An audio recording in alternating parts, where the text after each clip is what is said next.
आपण बनवणार आहोत शिरा. त्यासाठी मी घेतले एक कढई, त्यामध्ये आपण 1 चमचा तूप टाकून घेऊया. तूप थोडं जास्तच टाकायचं जेणेकरून रवा छान होतो.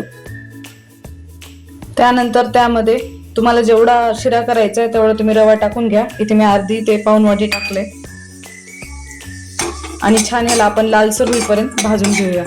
नंतर रवा छान भाजत आला की आपण इथे गरम पाणी करून घेतलंय ते टाकून घ्यायचं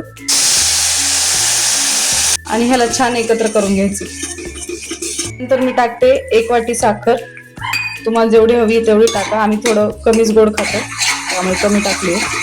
त्याला छान सगळं एकत्र करून घ्यायचं पूर्ण. नंतर मी त्यामध्ये टाकते इलायची पावडर आणि थोडेसे ड्रायफ्रुट्स.